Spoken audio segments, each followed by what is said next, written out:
Buenas noches, bienvenidos al banquillo, gracias por estar con nosotros. Vamos a hablar hoy con nuestros invitados del panorama político del país, la respuesta que espera de la clase política la sociedad hondureña. Dos expertos en el tema, doctor Pablo Carías, sociólogo nacional, y Lester Ramírez, un analista de los acontecimientos del país. ¿Cómo está Honduras? Estamos en plena actividad política que, si bien no ha arrancado la campaña como tal desde el momento en que se produjo la convocatoria, y si vemos desde atrás, ya aquí se abrió la pesa. Doctor Carías, buenas noches, bienvenido. Buenas noches y muchas gracias por la invitación y qué bueno estar con Lester, de las nuevas generaciones encargadas de darle vida a este país a propósito del mes de la independencia. Bueno, la situación de Honduras es preocupante. Yo siento que cada gobierno que viene, unos suman en algunos aspectos, en desgracia, otros en otros, pero todos aportan a la ingobernabilidad. Todos heredan elementos de desestabilización y de mayores dificultades para la población hondureña.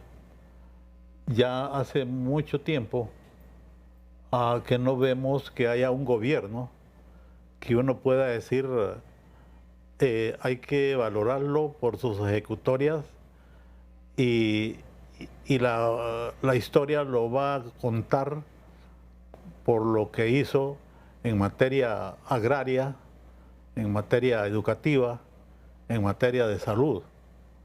Probablemente eso se dio con el gobierno de López Arellano, hay que decirlo. Extrañamente, el gobierno de López Arellano dejó un legado significativo en materia educativa con la reforma de la educación. Dejó un legado también en materia de salud con los centros de salud y uno de sus ministros más emblemáticos, Aguilar Paz, y con un equipo de gobierno escogido para que gobernara, no escogido a propósito de satisfacer ambiciones personales. En materia agraria, pues yo creo que fue el último gobernante que impulsó no solamente el decreto número 8, que fue un decreto de emergencia, sino que en el 75 ya dio a conocer una ley de reforma agraria sustantiva, que, dicho sea de paso, Callejas vino a crear la ley de modernización agrícola, que fue una ley contrarreforma, que devolvió a los terratenientes las tierras que se habían cedido en aquel proceso de reforma agraria, y que muchos de los problemas que hoy tenemos en la costa norte hay que explicarse por ese proceso antirreformista de Callejas en el departamento de Colón, en el departamento de Atlántida. Entonces, muchas cosas de las que se constituyeron hace 5 o 6 décadas, en el gobierno de Villeda Morales, por ejemplo, el tema de la cuestión laboral, el tema agrario también, y algunas cuestiones en materia de infraestructura, con la creación de lo que fue la Junta Nacional de Bienestar Social y que ahora ha devenido en entidades en favor de los niños. Una cantidad sorprendente donde podríamos decir que el Estado hondureño se modernizó y que fue los momentos cuando recibió mayor impulso después de la reforma liberal de Marco Aurelio Soto. Y de allí los gobiernos más bien cuentan por sus desgobiernos, por su falta de tino, por su falta de capacidad y por gobernar más en favor de grupos, más en favor de intereses muy personales y de destrucción de lo que venía creciendo. Entonces yo creo que estamos viendo una situación difícil, ahora con el agravante que hay una situación internacional sumamente compleja, que por cierto no hay mención a eso. Y eso es un elemento que hay que tomarlo en cuenta, porque los factores externos son importantes toda vez que no haya correspondencia con políticas sustentables a nivel nacional. Lo que está ocurriendo en Europa y lo que está ocurriendo en Estados Unidos, que muchas de las noticias no trascienden, es delicado. Una deuda externa de Estados Unidos de 34 billones de dólares. Eso es espantoso. Eso es gravísimo. Si casi todas las semanas estamos viendo que hay empresas que se están cerrando, sobre todo en la actividad comercial. Y más las amenazas de guerra, las amenazas también que tienen que ver con el excesivo consumo de drogas. ¿Usted sabe lo que significa que en Estados Unidos en este momento hay más o menos 50 millones de personas que son consumidores de drogas? El año pasado murieron 100.000 personas con este famoso fentanilo, que es fatal. O sea que el mundo está en una situación caótica y va a ser mucho más grave para países como los nuestros, donde no tenemos una sustentabilidad, no tenemos recursos estratégicos para el desarrollo, ¿verdad? No tenemos incluso ni siquiera políticas sustentables que puedan generar confianza, que puedan generar seguridad. Y ante esta realidad que nos plantea el doctor Carías Lester, ¿cómo debe reaccionar la clase política? Porque al final hay que enfrentar esto que está registrándose en Honduras, donde también no podemos obviar que hay mucha polarización entre las tres fuerzas políticas con opciones reales del mando en el país. Buenas noches, Lester. Gracias, licenciado Rosendo. Un placer conocerlo en persona, don Pablo. Bueno, yo creo que en Honduras la situación es compleja, pero también siento que hay resiliencia, es decir, hay una sensación de que las cosas pueden ser mejor. No todo está perdido. Hoy, por ejemplo, me habló un colega mío argentino, un catedrático de la Universidad de Buenos Aires, y me preguntaba, está haciendo un estudio de procesos electorales del 2024 y 2025 en América Latina, y me preguntaba, ¿y crees que van a haber elecciones en Honduras? Yo le dije, 100% van a haber elecciones. ¿Por qué? Porque hasta los dictadores necesitan de las elecciones. Es decir, no estamos en un contexto donde no van a haber elecciones, pero sí estamos en un contexto donde tenemos que luchar para que esas elecciones sean transparentes, sean abiertas, que haya una planificación técnica, que se lleven a cabo las compras que se tienen que realizar y que haya realmente un acuerdo entre los partidos políticos de que es necesario la alternancia en el poder, es necesario oxigenar el sistema. Con lo que usted me decía, ¿qué pueden hacer los políticos? Yo veo que hay dos tipos de políticos hoy en día.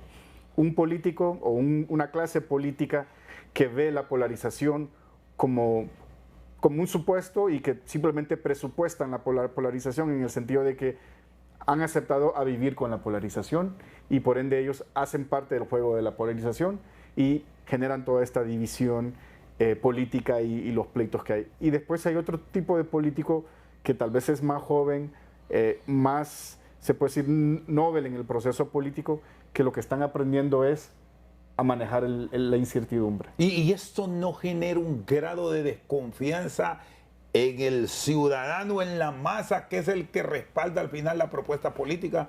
Yo creo de que este es un buen momento, ahora que estamos iniciando el proceso primario, de que salgan nuevas ideas, nuevas propuestas. Creo que todo el mundo ve el proceso primario como, bueno, este es el que va a ordenar un poco el terreno de juego para las primarias. Pero yo creo que también hay oportunidad para escuchar diferentes ofertas. Y creo que desde la ciudadanía también y desde la academia, desde espacios del sector privado, es importante que también se empiece a exigir buenas propuestas, que eso también no lo estamos haciendo. Es decir, siento yo que el problema que tenemos es que muchos sectores del país no tienen oportunidad de participar en la agenda pública. Si no estamos hablando del tema de narcovideos, si no estamos hablando del efecto de los militares en el gobierno, si no estamos hablando de todo lo que es las críticas al gobierno, aparentemente no hay otro Honduras. Y yo creo que es ahí donde nosotros, desde la academia, desde el sector privado, desde los medios de comunicación, también debemos proponer otro tipo de debates. Por ejemplo, ¿qué se va a hacer en Honduras cuando llegue un nuevo gobierno y se enfrente a una devaluación del empiras, de la moneda del empira? ¿Qué se va a hacer cuando toque el tema del agua? ¿Cómo se va a hacer para manejar el tema de todos estos veranos largos, cálidos, donde no hay agua? ¿Qué se va a hacer para mitigar los cambios ambientales? Todos esos temas, los políticos no lo están hablando porque yo siento como que no los estamos forzando a hablar de eso. Y ellos felices en ese escenario de no tocar un tema que sí los puede llevar a compromiso serio. Además que son problemas que son llamados a resolver. Y prefieren más bien estar en este pleito eterno de izquierda, derechas. Vos fuiste un narcopartido, vos fuiste un narcogobierno. Y eso es lo que le encanta al político en este momento. Polarizar, denunciar, criticar, pero no hay propuestas. Y yo siento de que creo que parte de la responsabilidad de nosotros es generar esos espacios de qué vamos a hacer con el tema del desempleo, qué vamos a hacer con el tema de la migración. Y me parece de que por eso al final los gobiernos cuando llegan, o los partidos cuando llegan al poder, no rinden cuentas, no les importa resolver o atender esos problemas. Hemos visto en este gobierno que el plan del gobierno fue el plan del partido político. Y el plan del partido político prácticamente se convirtió en la agenda gubernamental.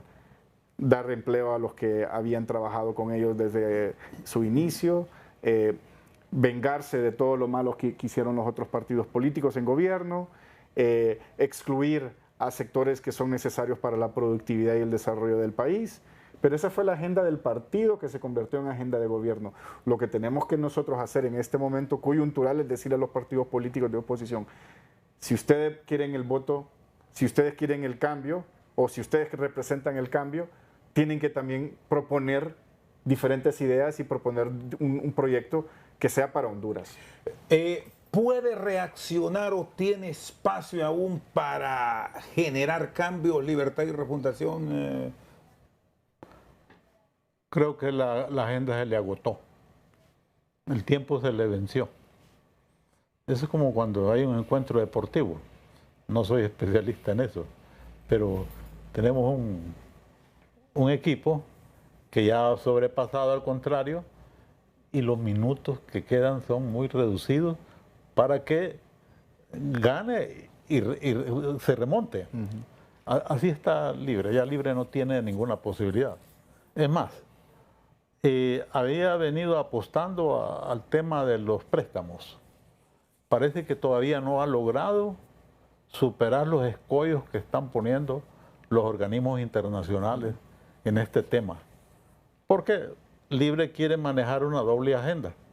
Por un lado quiere establecer políticas fiscales que no afecten el tema, por ejemplo, de la devaluación, pero por otro lado también está necesitando de recursos. Y es una contradicción insalvable frente a los organismos internacionales, porque los organismos internacionales lo que quieren es garantía de que se le va a pagar lo que se les quite prestado. Entonces, el gobierno estaba apostando a dineros prestados para impulsar. No es remoto que la señora presidenta ya en este momento está hablando: si yo no termino esta obra, vendrá el próximo gobierno de mi partido que la va a concluir. De paso ya está haciendo propaganda para la candidatura de su gobierno, el gobierno de su partido, que supone va a ganar, pero ya se está excusando. Sí. Ya está, es una excusa por adelantado. No vamos a poder concluir, por ejemplo, los hospitales. No vamos a poder concluir algunas obras de infraestructura que son carreteras. No vamos a poder construir o mejorar las escuelas. Vamos a quedar en deuda. Entonces, no hay esa posibilidad. Con Lester yo estoy de acuerdo que elecciones va a haber. Va a haber. Es probable que hasta hace poco ¿Dudaron en algún momento? En algún momento ¿Por qué? hay algunos que acariciaron la idea de que no hubiesen elecciones. Pero vinieron algunos hechos demoledores que los convenció que las posibilidades de la continuidad del gobierno eran imposibles. Y hay que decirlo, todo se derivó en ese encuentrito que hubo entre los funcionarios del gobierno con el padrino, jefe de o ministro de Defensa de Venezuela. Ese fue un hecho demoledor. Que yo digo que ese fue un error, inexperiencia de un gobierno que no se ha dejado aconsejar y pareciera que tampoco ha tenido los mejores talentos.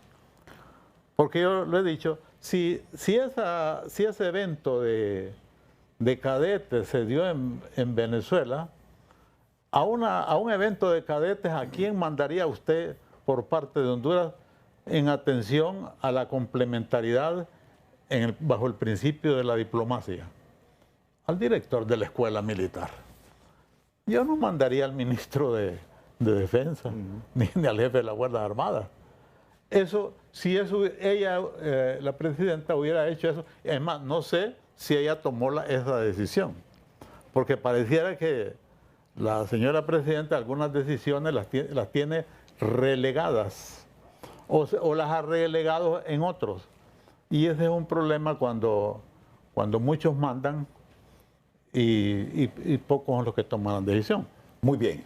Solo permítame, doctor Carías y Lester, vamos a ir a una pausa. Les lanzo la interrogante para que después me respondan.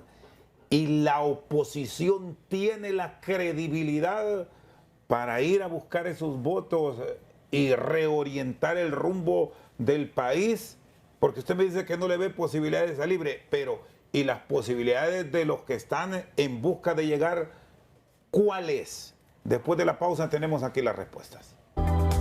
Seguimos al banquillo. Esta noche está con nosotros Pablo Carías y Lester Ramírez. La oposición, opciones, planteamientos para optar.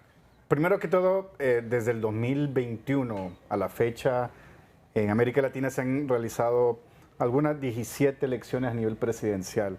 De esas 17 elecciones, 12 han sido voto de castigo. Eso implica que el partido en gobierno no ha podido quedarse en el poder. Y eso le dice a usted cómo está el fenómeno hoy en día en Latinoamérica del voto de castigo. ¿Por qué? Porque los partidos políticos no están ofreciendo lo que la ciudadanía propone. Y eso creo que es el gran problema que tienen los partidos políticos. ¿Qué va a suceder con nuestro proceso? Yo creo que la oposición tiene, ¿no?, una oferta interesante. Los partidos que están en oposición en ese momento. Sin embargo, yo creo que la clave del éxito de la oposición es poder consolidarse en oposición. Yo creo que así como el partido oficialista, cuando estaba el Partido Nacional, hizo buscar dividir esa oposición, yo creo que la estrategia del Libre va a ser buscar dividir esa oposición y mientras también, ¿no?, tiene que darse ese proceso primario donde partidos como el Partido Liberal, donde hay 4 o 5 movimientos, creo que 4, perdón, tienen que llegar a un acuerdo de cómo van a poder gobernarse entre ellos mismos y poder llevar el proceso o el proyecto político a un proceso general. Creo que esa es la clave. En el caso del Partido Nacional, creo que el Partido Nacional es interesante porque lo que está jugando está esperando que los otros partidos cometan errores y de esa manera sube su perfil. Y yo creo que ese es un ejemplo de esa táctica, es ver las encuestas y ver cómo Tito y el mismo Partido Nacional ha ido subiendo mientras el Partido Libertad y Refundación ha ido bajando.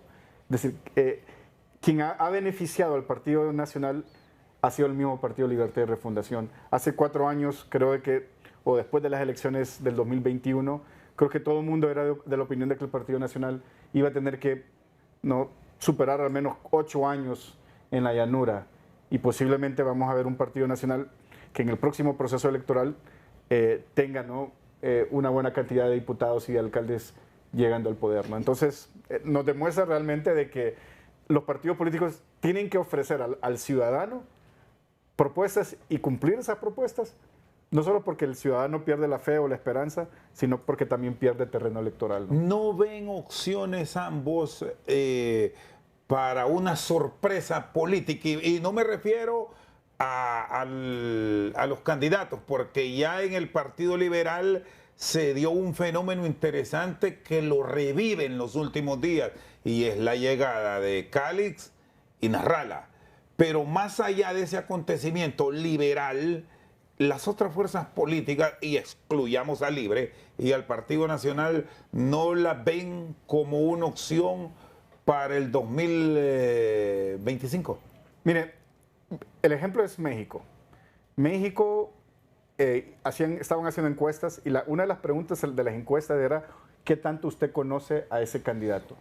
La pregunta era Claudia Sheinbaum, que es ahora la presidenta electa, y Ixel, no me acuerdo el apellido, pero la pregunta era justamente ¿qué tanto usted conoce a esta persona?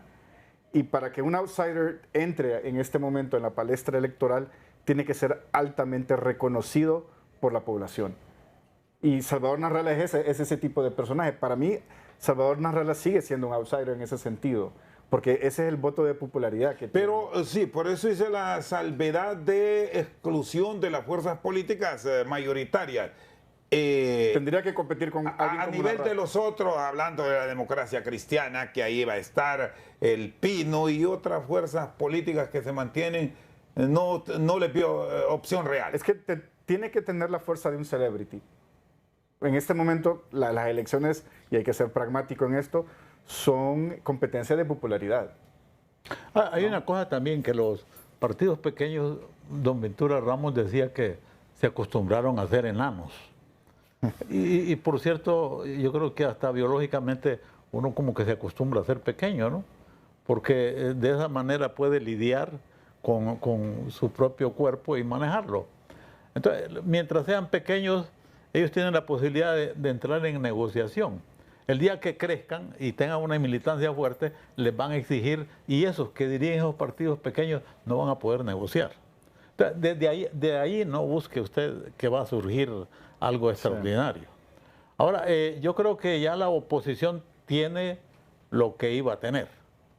Y a mí lo que me preocupa más bien de la oposición es que, si bien es cierto, la oposición, sobre todo en el Partido Liberal, ha logrado reconfigurarse, yo no veo realmente que tenga una propuesta de país. Es más, sobre todo a Nasrallah, lo veo con una campaña muy desgastada, una campañita anticomunista. Hombre, mire, yo no quiero Venezuela, yo no quiero Nicaragua, pero tampoco quiero esta Honduras que tengo, pues. Y ellos están enfatizando, y eso es un discurso fácil de desmontar, ¿verdad? El problema nuestro no es Venezuela, el problema nuestro no es Nicaragua, el problema nuestro es Honduras. Entonces lo que queremos, un candidato serio, responsable, lo que hace es todo un planteamiento alrededor del país. Y esto es lo que voy a hacer, a pesar de, porque si ellos creen y consideran que en esos países hay falta de libertades, hombre, pues elaboremos un programa de libertades democráticas en el país. Elaboremos una propuesta de desarrollo económico, porque de muy poca libertad podemos hablar de Honduras cuando hay centenares de gente que están saliendo del país, con más de 2 millones de desempleados. Entonces, yo no quiero Venezuela, sí, tampoco quiero Nicaragua, pero tampoco quiero esta Honduras que yo tengo, pues. Y de eso no se está hablando mucho. Y yo creo que Nasrallah está cayendo en esa trampa, víctima pues, probablemente de los sectores más conservadores del Partido Liberal y tal vez del Partido Nacional. Y es que también, complementando lo que dice don Pablo, creo que los candidatos tienen una lectura muchas veces sesgada en términos de para dónde focalizar el mensaje.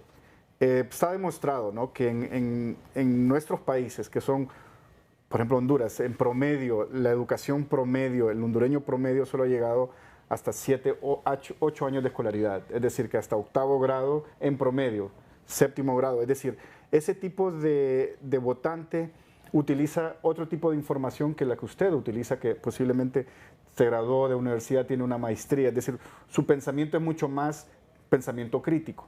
El votante que solo ha llegado sexto, séptimo, octavo grado, que no tiene el bachillerato o el ciclo común, su pensamiento es más mitológico, es más de historias contra el bien y el mal, comunismo, democracia. Y eso es lo que cala, pero lastimosamente ese votante no es el que va a pagar los impuestos, no es el que va a sacar a Honduras del subdesarrollo, no es el que tiene la industria, no es lo que tiene la economía, es decir, hay que mandar mensajes, sí, para ese tipo de votante, darle esperanza, darle fe, pero también mensajes a la altura de que Honduras ocupa un proyecto país, un proyecto para todos, pero que no nos vengan diciendo de que vamos a crear un tren interoceánico o vamos a crear todo un desarrollo en infraestructura, cuando bien sabemos que en Honduras nadie invierte en Honduras mientras no haya Estado de Derecho, mientras no haya estabilidad política y mientras no haya un gobierno realmente coherente. Si no se cumple eso, ningún país, imagínense ahora mismo teniendo el ejemplo de China, hace 2 años todo el mundo pensando en la inversión china que iba a venir a este país. ¿Dónde está esa inversión? Por la misma razón, porque es un gobierno que no tiene la previsión, la planificación, hay mucha inestabilidad política. Entonces cualquier inversionista no va a venir a apostarle a un país que no le va a producir ingresos o réditos de corto plazo. Entonces eso es fundamental. Entonces creo que, volviendo a este tema, creo que es bueno hablar de esperanza, pero también aterrizar esa esperanza en respuestas concretas que pueden cambiar la vida. Tal vez no lo van a cambiar de 180 grados a las personas más pobres del país, pero que le puede dar seguridad de que va a tener su plato de comida, que los precios no van a incrementar, que no van a tener que buscar 2 o 3 trabajos, que no van a tener que sacar a un hijo de la escuela. Esas son las garantías que ocupa la población. Hay unos números que lo han dado los expertos que ubican en estado de sección a muchos ciudadanos que fueron a las urnas. En la elección del 2021 se registró el mayor porcentaje de votación para un presidente de Honduras. Hablando en la masa de 1.700.000 votos, una oposición en el Partido Nacional que superó el 1.000.000 de votos.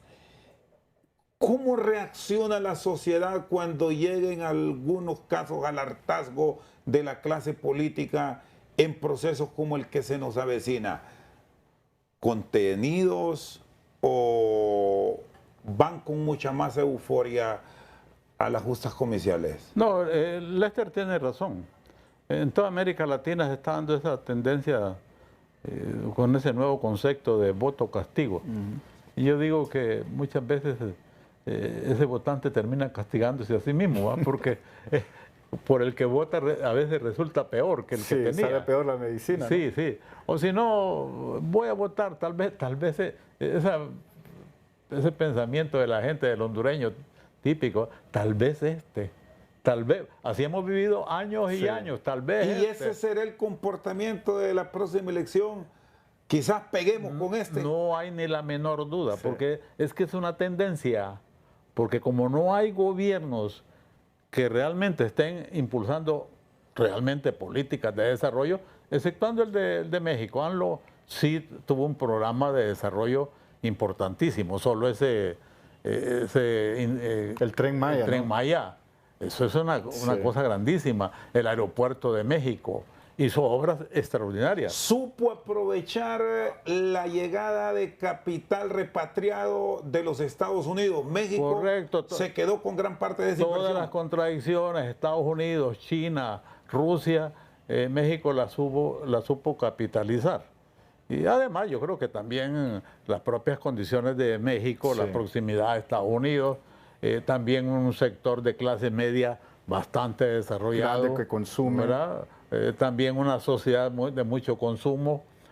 Hay toda una tradición. Entonces, México supo aprovechar y hay que decir, AMLO le ganó a toda la derecha junta. Bueno, es extraordinario. Al grado de que el peso mexicano se ha apreciado en relación al dólar. Sí. Y entonces, pero México no tenemos todos los días en América Latina, no van a estar apareciendo. La situación nuestra no es la situación de México. Entonces, el voto castigo va a estar presente, porque realmente, si usted enumera las impuntualidades, las promesas incumplidas, y hay algo que el hondureño sí resiente, es cuando le dicen que va a hacer una cosa y no hace. Eso es gravísimo. Entonces hay muchas promesas incumplidas y hay muchos errores también que resienten a la gente. Y sumado a eso, don Pablo, creo que hay como un sentimiento de que fue engañado.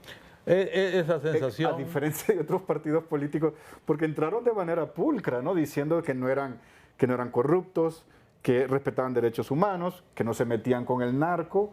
Entonces creo que también hay como ese engaño, ¿no? E incluso consignas que yo creo que no tienen ningún fundamento. Si a mí me hubieran preguntado, no tendrían por qué hacerlo, pero si me hubieran dicho a mí, será prudente que digamos que este es un socialismo del siglo, no, un socialismo democrático. No, yo les hubiera dicho, no pongan eso, hombre. Sí. Es decir, como quiera que sea, más allá de la simpatía que nosotros yo puedo tener y tengo, pero el socialismo es una corriente del pensamiento sociológico que, como resultado de la caída de la Unión Soviética, sufrió un duro revés. Es decir, el socialismo ya no es aquella corriente del pensamiento que tenía un fuerte prestigio y un alto nivel de credibilidad. Las teorías también se desgastan, se consumen. Entonces yo lo primero que le hubiera dicho, no se proclamen. Sí. Porque es más, y yo les preguntaría, menciónenme una obra de carácter socialista que hayan hecho en Honduras. Ni siquiera en la parte asistencialista, porque para asistir a la gente se necesitan recursos. Y no digamos en la parte productiva. Sí. Uno de los elementos claves, la esencia del socialismo, es el tema que tiene que ver con la propiedad. Así es. Y aquí, más bien, con el tema de la propiedad, lo que hay es una especie de anarquía. A mí me desagrada, yo que fui un luchador por la reforma agraria de los años 70, 80, o por lo menos conocedor. Recibí el curso de técnico en desarrollo agrario en la época de Maldonado y conocí toda esa filosofía agrarista de Santos de Moraes.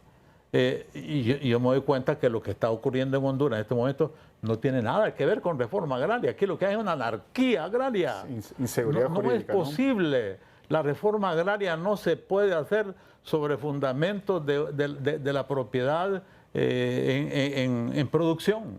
La reforma agraria siempre se pensó por los grandes agraristas sobre la base de tierras ociosas, porque era más potable. Oye, incluso estoy viendo cosas muy bonitas yo, pues, que algunos terratenientes dicen, no hombre, yo acepto que se haga reforma agraria con tierras ociosas, pero lo que no quiero yo es que mi finca me la ocupen, pues. Yo creo que, ¿y quién va a estar contento? Yo creo que ni el socialista más devoto estaría contento con que le vayan a asaltar una propiedad que la tiene sembrada de palma africana, que la tiene sembrada de cualquier producto y que ya está eso no es reforma agraria. Con eso no van a convencer a nadie. Entonces yo creo que no hay socialismo democrático. Es más, le voy a decir, no hay socialismo del siglo XXI. En América Latina lo que tenemos, yo me atrevería, es algunos gobiernos con aspiraciones a instaurar gobiernos progresistas, con aspiraciones. El propio de Colombia. Gustavo Petro. Petro, cuando tomó posesión, ¿qué dijo? En Colombia lo que yo quiero es impulsar un capitalismo desarrollado. No este capitalismo esclavista, porque sí, es cierto, pues, no este capitalismo esclavista.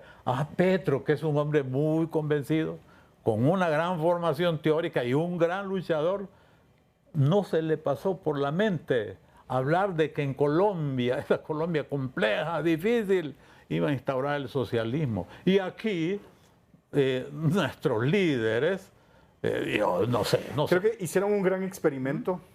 Hubo un gran experimento. Teórico. Un gran experimento teórico, no bajó a la práctica, porque en términos prácticos es imposible.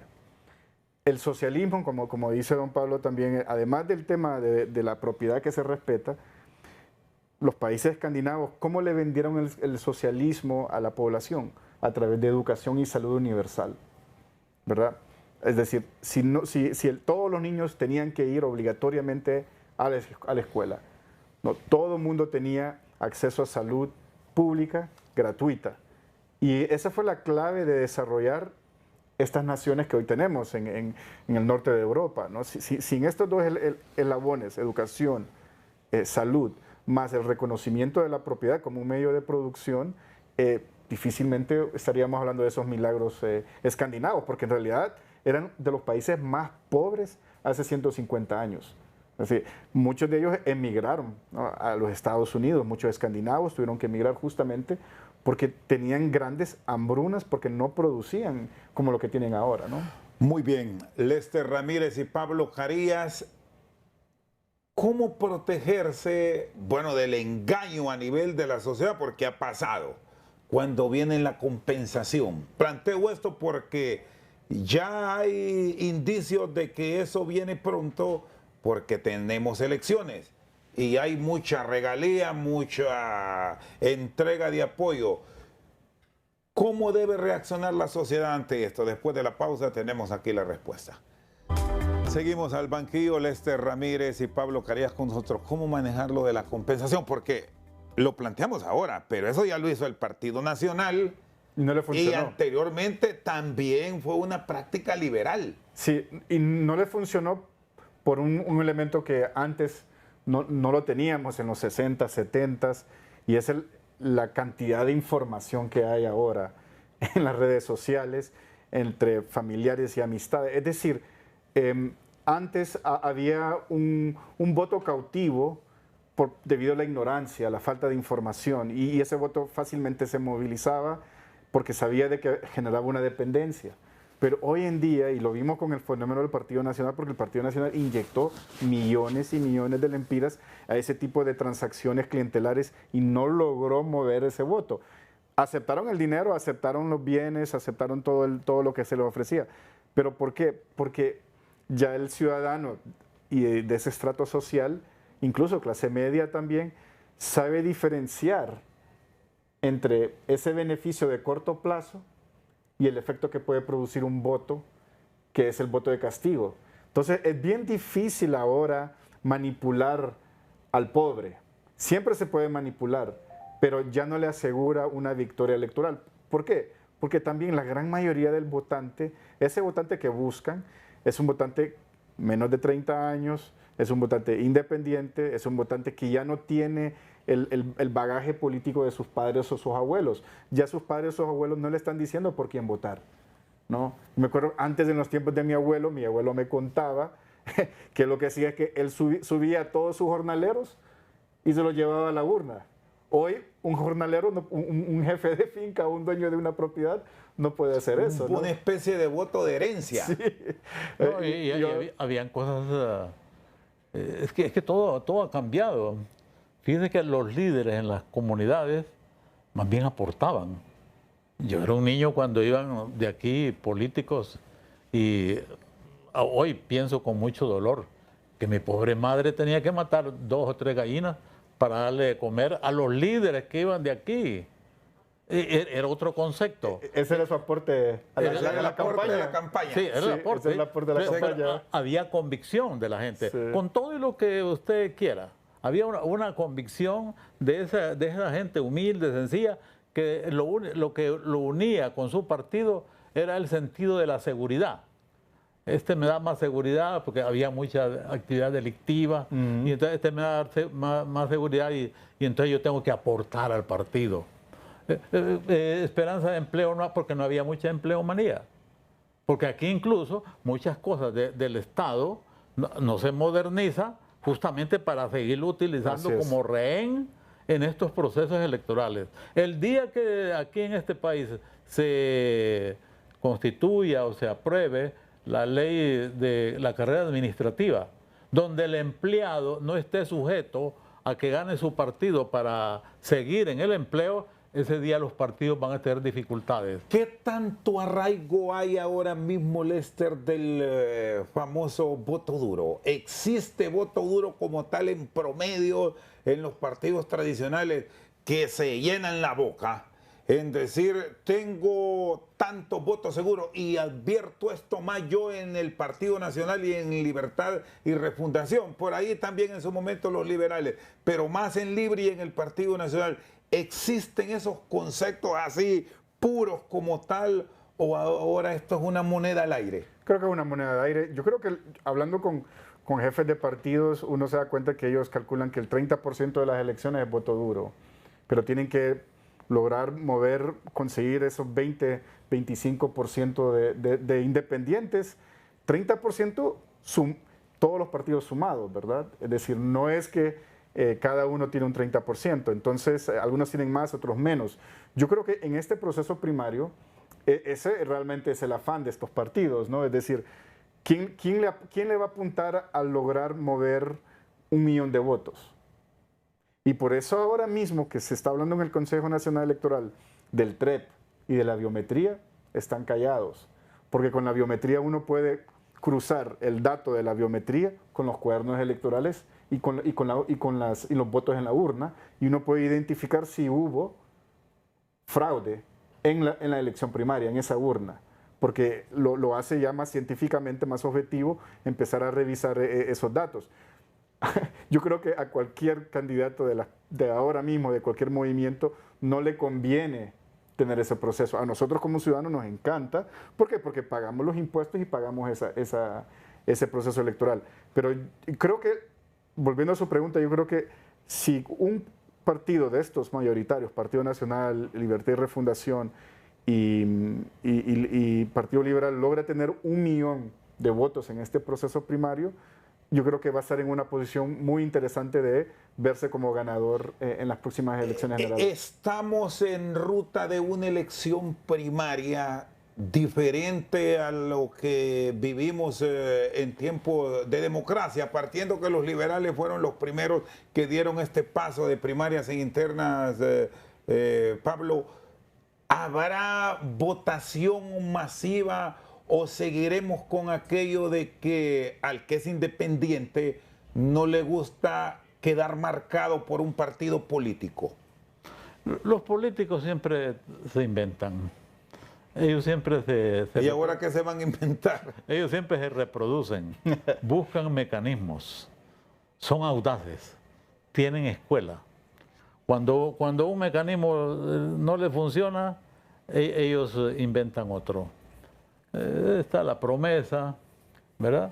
Está incluso, ¿cuántas veces no se utilizó mecanismos hasta delictivos, por ejemplo, como retenerle la identidad al vecino que se sabía que era del partido contrario y se le daba unos centavos? Mira, préstame la identidad por el día de las elecciones, ya que él ya no era un voto que lo iba a dar para él, era un voto que se le quitaba al contrario. Entonces, hay mecanismos, los tramposos, todo esto que vivimos ahora, tienen mecanismos. Sí. Y este elemento que agregaba Lester, que ya vivimos un proceso electoral diferente y este mundo es cambiante. Ahora hasta los adultos tienen su manejo de tecnología, con dificultades algunos, pero ahí están. ¿Puede cambiar esto frente a estos hechos que fueron mañosos del pasado, Pablo? Sí, porque muchos de esa gente que tiene un cierto analfabetismo, no digamos digital, ¿verdad?, sino analfabetismo funcional, ¿verdad?, corriente, siempre tendrá que recurrir a alguien. Y los partidos van a tener bastantes expertos para que orienten al electorado. Y esa persona que no tiene mucha información, lo que va a hacer va a pedir ayuda, y el que le va a ayudar, él ya tendrá un... Pero esto es aplicable a una primaria interna, o hay algunos aspectos, ciertas variables de esta que solo las aplicamos a la general, porque al final habrá urna de liberales, habrá urna de Libre y urna del Partido Nacional. Toda tecnología, al ser el resultado de la actividad del ser humano, es susceptible de ser manipulada a favor de quienes la manejan. Y así como los abogados dicen que quien hace la ley hace la trampa. Hace la trampa, quien desarrolla la tecnología también hace la contra para poderla manejar. Y entonces ellos ya se inventarán algún mecanismo que les sea funcional. Por eso hoy, mire, incluso es paradójico que en el siglo donde hay inteligencia artificial, hay hasta duda de procesos electorales. Trump ha estado dudando del proceso electoral en Estados Unidos. Sí. Le echa la culpa a los chinos, a los rusos, que son los que manipulan, ¿verdad? Y con esos hackeos y todo eso. Entonces, no hay nada seguro. Lo único seguro podría ser, pero que también es un poco imposible, es un entendimiento en el sentido de que va a haber una ciudadanía consciente y responsable. Mientras no haya ciudadanía que actúe responsablemente, cualquier mecanismo es susceptible de ser manipulado. Muy bien, Pablo Carías y Lester Ramírez esta noche al banquillo. Hacemos una pausa. El rol del Consejo Nacional Electoral. Con eso vamos a cerrar. Apenas se ha electo a la presidenta, a su secretario y vocal, y cómo será la sucesión, y ese es un pleito el que hay ahí. Por la víspera se conoce la fiesta. ¿Qué va a pasar? Ya tendremos las consideraciones en breve. Seguimos esta noche al banquillo. Lester Ramírez y Pablo Carías. El Consejo Nacional Electoral, el gran rol. ¿Visualizan tranquilidad con lo visto en estos primeros días? Bueno, yo creo que el CNE está cumpliendo su rol. Me parece que sabíamos de que iba a ser un espacio donde la gobernanza iba a ser complicada. Hay muchos intereses antagónicos, ¿no? Y eso genera conflicto. Pero hay una recomendación que hay que darle al CNE en general, quien esté como presidente o presidenta, había un magistrado de la Corte Suprema de los Estados Unidos, Luis Brandá, que decía: el sol es el mejor desinfectante, cuando hablaba sobre temas de transparencia. Yo creo que una manera de evitar ese tipo de dudas sobre el proceso y sobre el trabajo que están haciendo los consejeros y consejeras es transparentar todo esto, ¿no? Hay que transparentar, ¿no?, las audiencias, hay que transparentar los procesos de contratación, hay que transparentar el proceso de fortalecimiento organizacional, las capacitaciones. Entre más transparente sea el CNE, más certidumbre vamos a tener de los resultados que pueda tener. Si solo vemos pleitos y no vemos información, entonces vamos a perder confianza en el CNE y en los partidos que están organizando el proceso electoral. ¿Les sorprendió la forma en que se produjo la elección y sobre todo el comportamiento de la oposición? No me sorprendió. No me sorprendió. Sabía en algún momento de que el Partido Liberal iba a tener que tomar una decisión, que iba a ser una decisión que a uno de los bandos no les iba a gustar, tanto al Libre o al Partido Nacional, pero ese es el rol del Partido Liberal, y ahora creo de que parte de ese rol también, que tiene un efecto de generar también caudal político para el Partido Liberal dentro del CNE, implica también de que en algún momento va a tener que cobrar ese favor, porque dejémonos de cosas, ¿no? Es un espacio político y hay negociaciones políticas dentro del CNE. Y lo más seguro que el CNE y el Partido Liberal, la representación que hay en del Partido Liberal, ¿no?, a alguno de estos partidos, pues me imagino que el Partido Nacional le debe un buen favor que más adelante se le va a tener que cobrar. ¿Qué tanto golpeó a Libre esta decisión? Pues yo diría que bastante, porque tengo la impresión que Libre tenía otras expectativas.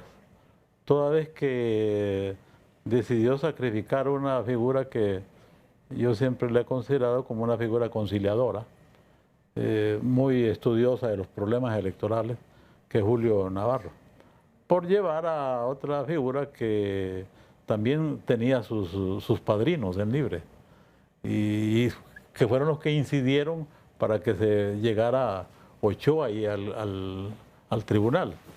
A mí sí me preocupa de que, y como dice el dicho popular, va que según en la víspera, así es la fiesta, ¿no? Esa entrada que hicieron allí, en el sentido de llevar gente que supervisara, revisara cuántos espíritus malignos habían en la sede del edificio del tribunal. A mí me parece que hay una tendencia, ojalá que no se desarrolle, porque el tribunal electoral debe ser una instancia técnica, donde los problemas se resuelven razonablemente, ¿verdad? Pero eso que se dio no es un acto amistoso, no es un acto que debemos de aplaudir. Es más, damos un mal ejemplo, porque ojalá no vayamos a proyectar las famosas elecciones estilo Honduras. ¿Estamos a las puertas de conflictos, de pleitos permanentes? Estamos a las puertas de conflictos, ¿verdad? Toda vez que el Partido Libre no logre acuerdos mínimos con algunos sectores de la oposición, porque yo creo que eso podría ser clave y podría llevar a entendernos de que va a haber elecciones tranquilas. Pero si no ocurre eso, los pleitos van a venir.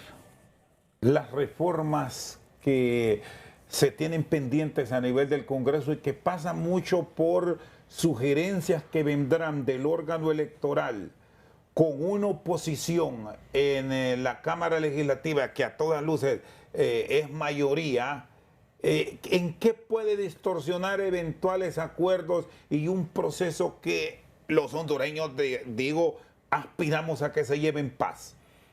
Yo realmente no siento que las reformas sean una condición sine qua non para la gobernabilidad. ¿O no habrá reforma? Yo siento, y iremos con las mismas reglas de juego. Yo creo que ya entiendo de que se aprobó la ley de procesal electoral, que ese es un tema pendiente. Esos temas de biometría, como le digo, hay que analizar el cálculo político.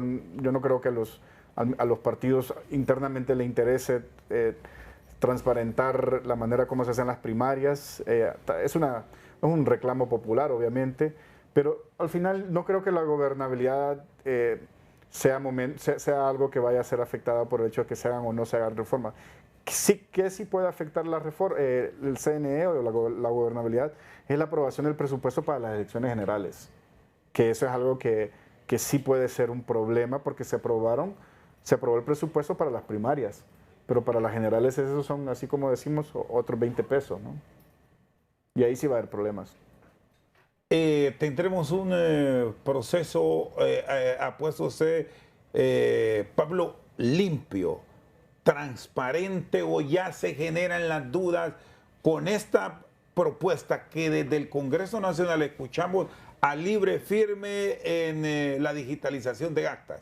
Siempre contrario a este posicionamiento que la oposición no tiene claro.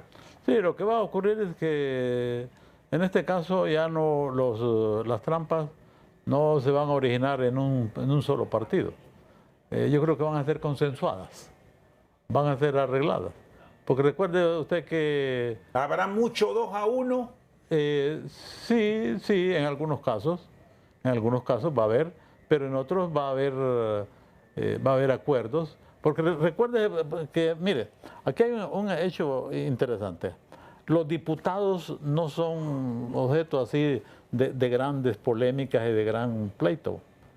Uno no puede lograr entender cómo algunos partidos lograron tener baja votación para la presidencia, pero una alta votación para diputados. Es decir, hay algunos partidos que no les interesa cuántos diputados van a tener. Ellos están luchando y a veces abandonan el tema de los diputados por el presidente, por la presidencial. Entonces yo creo que lo mismo en los alcaldes. En los alcaldes hubo arreglos. Hubo arreglos en este pasado proceso electoral, porque no era prioridad. Entonces van a ver ahora, lo que va a haber es arreglos, probablemente ya no aquellas barbaridades que hubo en el proceso electoral anterior, donde se fue la luz en una cantidad impresionante, ¿va? Pero ahora yo creo que más bien en algunas cosas se van a poner de acuerdo. Muy bien, gracias a don Pablo Carías, al igual que a Lester Ramírez. Vamos a hablar, esperemos estar de pie por este mismo tiempo en el 2025 y en otro escenario. Coaliciones. Ojalá. Coaliciones. Sí. Ojalá que Dios nos tenga con vida. No, sobre todo que estemos vivos, porque como ustedes... No, y el proceso electoral también está con vida. Porque ustedes comparten que se abre elecciones. Sí. Bueno, gracias por su compañía esta noche al banquillo. Muchas gracias. Ahí nos vemos. Nos vemos. Sí.